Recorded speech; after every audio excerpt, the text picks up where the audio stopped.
Hi guys, welcome back to my channel. It is Friday. I am officially off for the weekend and boy do I have plans.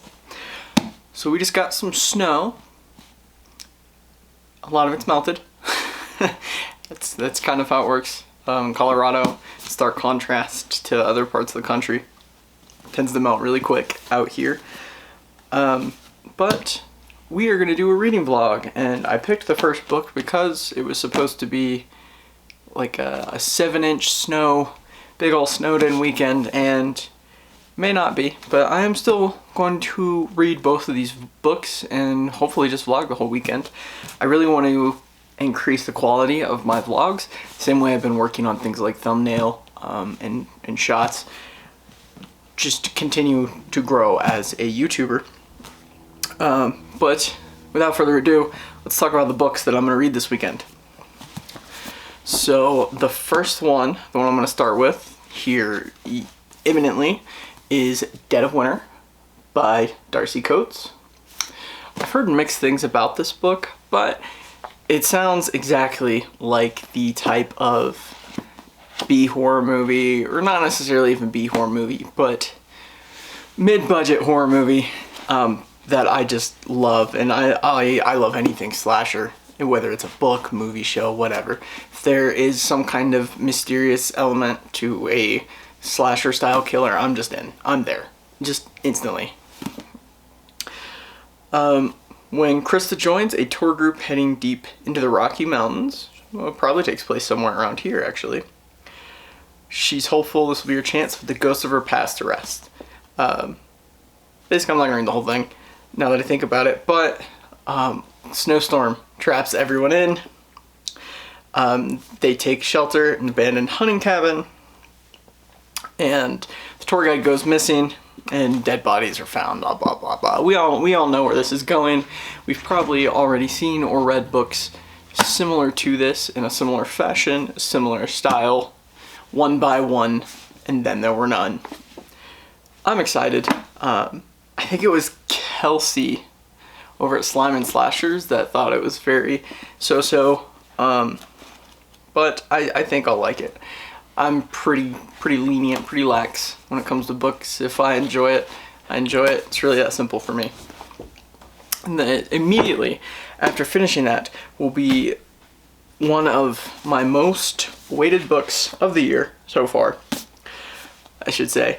And that is also by Darcy Coates, and that is The Vengeful Dead. This is Gravekeeper number 5. My cat is trying to get into the library right now. But I love the Gravekeeper series. I love it so much. It's like a sci-fi channel show in book form. So the premise of it is this main character, Tira, awakens and she can't remember anything, but she can see ghosts. And people are chasing her. And she makes a deal with a pastor to be able to kind of live in this little cottage in the graveyard. It's the graveyard keeper, and hide her from these people that are hunting her for whatever reason she can't remember, in exchange for helping ghosts move on. And there's a whole cast of characters, recurring characters, and more mysterious plot elements. I don't want to get into spoilers. I really love this book. I really loved the last one, and there's also little cats on all of them because she's got a cat that plays a key role in this, and we love cats on this channel. So I'm most excited for this. I will probably end up starting this Saturday. Probably Saturday afternoon or evening. We'll see. We'll see how the vlog goes. But without further ado, I hope you enjoy this vlog, and I am going to get started on Dead of Winter.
Alrighty guys, so it's several hours later. I'm gonna give an update on Dead of Winter in just a few minutes.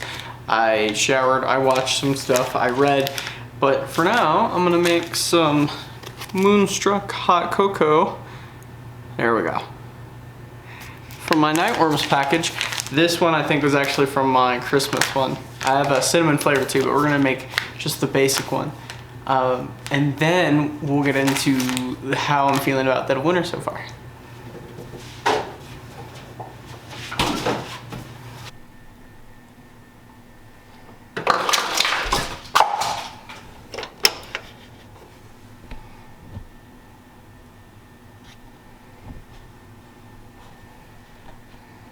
Stock grow faster than expected. This brings us back to the question of whether or not Adobe's being built by AI or hurt by AI. We have news that Uber and Waymo are once again teaming up and offering driverless rideshare. With investing like any discipline, if you actively work on it, study it, increase your vocabulary, read about it, learn from other great investors, you get better at it. Over the past few years, I think each consecutive year, I've grown as an investor. I've learned some things, and I think most of my audience has as well. I've gotten better at doing a lot of analysis on companies, understanding the true fundamentals, understanding long-term durable loans or weak loans, understanding which did overall. And recently, I've put all of what I've learned as the best investing lessons into a simple investment philosophy presentation. This is only 8 pages long, and I think it goes over the most core, basic lessons. Alright guys, so let's talk Dead of Winter. I like it so far. I like it a lot. It is exactly what I was expecting. It is kind of a book version of almost like a mid-budget horror movie, right? Or show. Honestly, it makes me think a lot of like Slasher Season 2 or I think you could only watch this on Shudder. I could be wrong, but the Wolf Creek series, not the movies, it's really reminiscent of that, but in a snowy environment. So it focuses on Krista and her boyfriend, who were on this nature trek thing with 8 other people, and the van breaks. Well, okay, the van doesn't break down. The van gets stopped because a pine tree has kind of collapsed on the road. And for whatever reason, the guide lets them explore at like the top of the mountains during a bunch of snow. I don't think the storm had like fully hit yet, but that still seems weird. But so Chris and her boyfriend go and explore, and then immediately cuts. They're separated. So it starts as kind of a current time, like a now. Little bit cut to the past and then back to the present. And I think I'm going to go into some minor spoilers here just to kind of get the story going, so be warned on that. I gave you a warning, okay? But it's a horror book also, so like this has to happen. They get separated. At one point, Krista kind of falls off of this hill, cliff, whatever. She's found by the group, but Kieran is missing. Kieran's completely missing. The group treks and finds a cabin, and that's really where the story and everything really starts. There's no bathroom, so they all have to go outside, and then in the next morning, they're all looking for the guide, Brian, and he's just dead. He had disappeared, and they went to go find him. They went out into the great white beyond, and his decapitated head was just found in a tree. And that's pretty much it. That's everything that's happened so far. I think I'm on chapter 10 or 11, but I'm steady in the whodunit phase. There's some baggage with Krista that's being implied so far, that she's been in some kind of precarious or dramatic situation before. There's not a lot of history about some of the other characters, and I've noticed this a little bit in some Darcy Coates that I have read or listened to, whether it's the Gravekeeper series or I listened to one of her one of the haunted house books he does a million of them. On audiobook last fall, it wasn't Craven Manor, I think it was Ashburn House. And it was very similar. Characters that were like extremely relevant, got a lot of development and background information. But characters that have a role, but are kind of destined to die or just not very relevant to the plot, don't get filled out as much, and it makes it so sometimes it's a little easy to tell what's about to happen. I'm not far enough in that I have theories yet, other than the obvious one that her boyfriend is the one that's involved in all this. But I feel like it's going to be one of those books where I do kind of call it pretty early on. We will see. So tomorrow I'm going to read for probably another hour or so and enjoy my hot cocoa. I put cold foam on it, and I kind of regret that because this is really good hot cocoa and it really didn't need the cold foam. I usually make a note of what brands Nightworms is using for their tea and their drinks and stuff, so I can order more of it. I'll definitely be getting more. I have another one right now that's cinnamon. Moonstruck is just great so far. I'm very happy with that. But I'm going to read more Darcy Coates tonight. Tomorrow morning I have to go to the gym, and then I'm expecting to read all day. And then hopefully I'll finish Dead of Winter in the evening and start Gravekeeper Book 5, The Vengeful Dead. I will check in with you guys in the morning.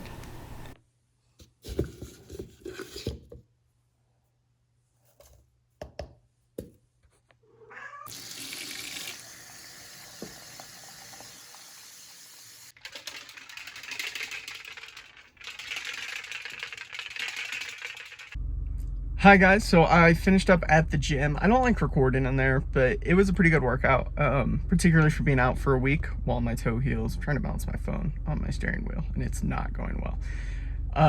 I am at Target. I gotta stop at Target. I need a new tripod. Basically, my old Vivitar Walmart brand one just fell apart, so I'm gonna get a new tripod. I'm gonna get some sushi and an energy drink. Go home, spend some time with Allie, and then read more Dead of Winter, and I will check in with you guys after I get a few more chapters in. I'll see you in a minute.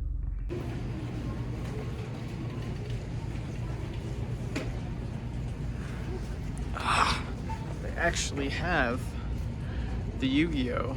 The new Jaden and Yu-Bell stuff, and I really want it. I really want it, but I need to be good. I need to be good.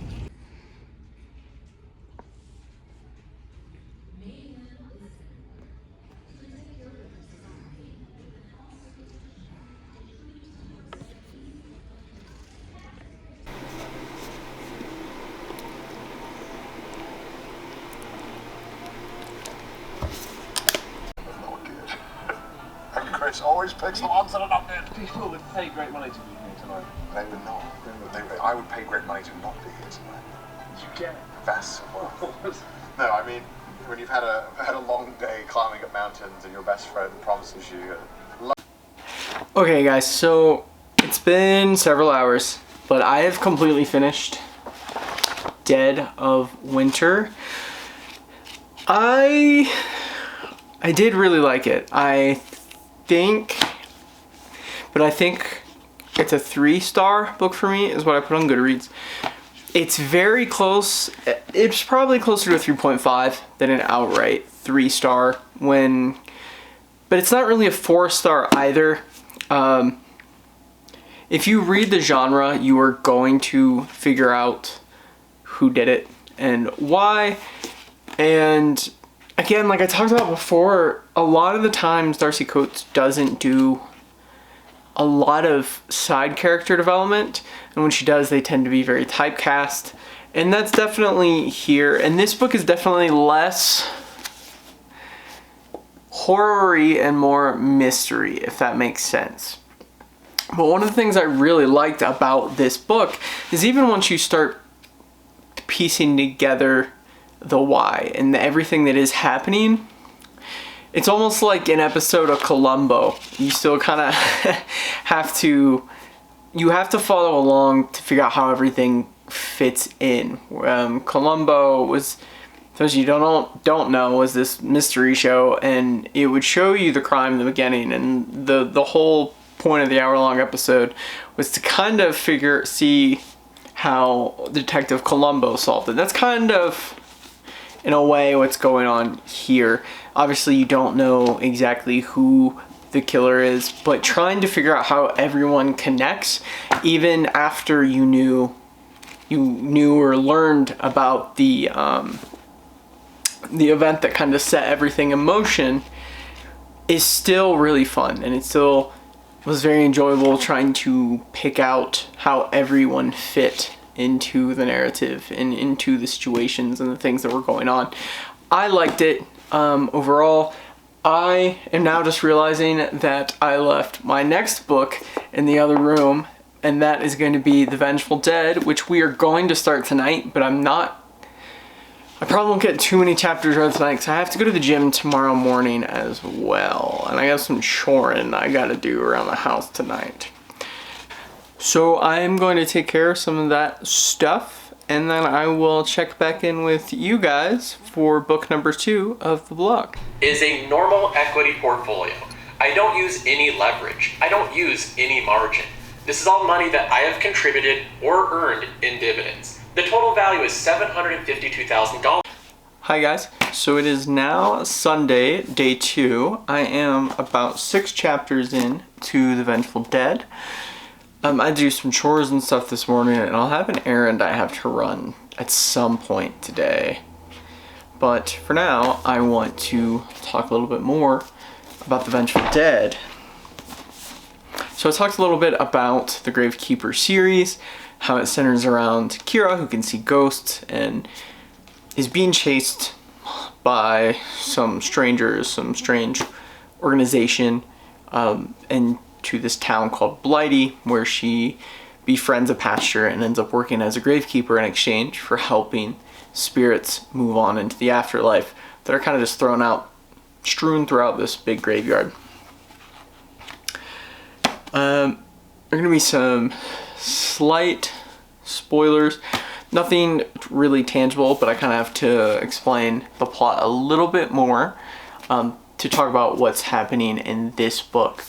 So this is your warning. There are going to be some really minor, some slight spoilers, nothing specific, but they're things you won't know unless you read the books.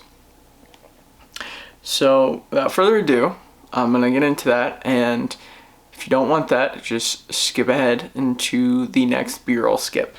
Blech. Very tired today, and I have a headache, so it's like really hard to focus. But in this book particularly, it picks up almost exactly where the last book left off. Some time has passed, but nothing significant has really happened. They kind of attacked the big bad evil organization's base, who are trapping spirits to siphon energy for electricity. And so this book kind of picks up with them trying to figure out a game plan on how to take down this organization, when this lady from the Blighty, she calls it Beeps. It's kind of like a aristocracy society. Blighty Propriety Society. Calls Kira to investigate her house. Somehow she's learned that Kira can see ghosts, and is trying to get her house examined for ghosts. She just 100% believes she's haunted.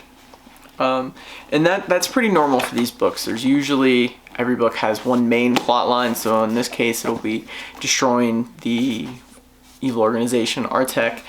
And then there's usually 1 or 2 side stories that kind of pop up but connect in some way, even if it's a pretty mild way. It also tends to center on the ghost itself. So it is kind of gothic horror-y in a little bit of a way. And it's definitely within the horror genre, but it's almost cozy horror. I don't really know how to describe it better than that, other than the Sci-Fi Channel show metaphor I used in the last clip of me talking about this series. The character is just really endearing, and then also every page has a little kitty on it. Not a ton has happened so far, which again is normal. It's kind of, these are slower burn horror books. They usually pick up about halfway and then really kind of pick up towards the end. They really kind of keep you going through the characters and the mysterious elements throughout. I am going to try and get a few more chapters, and then I have to run out because I have to pick up some stuff to bandage my toe. But we're gonna finish this today for sure. I'm probably about a sixth of the way through it already. They're pretty quick reads. You know, they're really easy to just kind of sit down and vibe to. So I'm gonna get started on that, and then I will see you guys in a little bit.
Alrighty guys, so the lighting kind of sucks here, but I'm at my actual desk because I'm getting ready to upload all my clips and b-roll and stuff to my Google Drive so I can start editing tomorrow.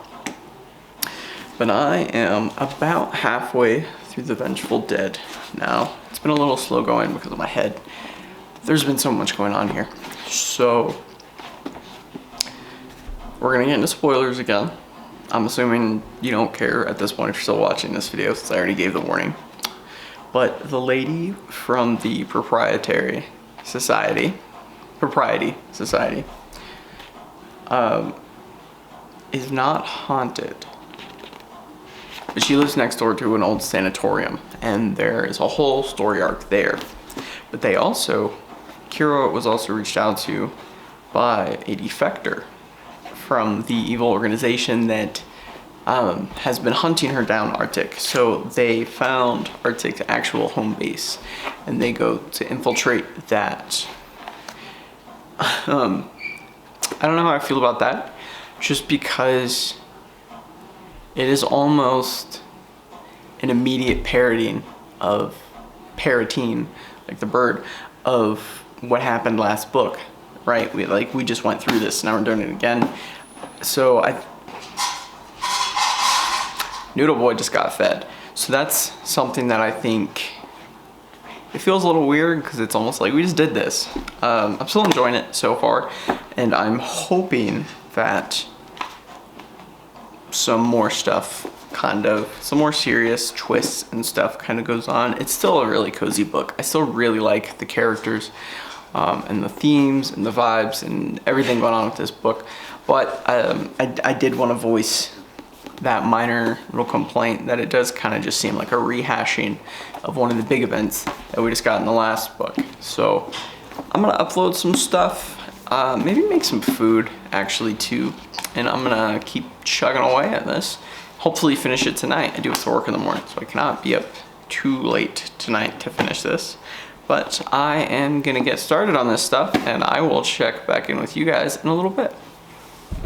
Guys, all good things must come to an end, and I have reached the end of The Vengeful Dead by Darcy Coates. I gave it a 4-star. I really liked it. I liked the third act, and I did really like the ending, the wrap up. I'm a little sad because I think this is just the end of the Gravekeeper series, but I like how it ended overall and the future that all the characters are gonna have. I do have a gripe with one part of the third act that there's almost a little bit of a Deus Ex Machina type of situation, and I didn't like that very much. But overall, I really enjoyed it. I really recommend it. I had a blast doing this Darcy Coates reading vlog, and I hope that I was entertaining enough to be on the background while you guys read your own books and stuff. But now, it's been a long weekend. I have to get ready for bed, and I will catch you guys next time. Thank you.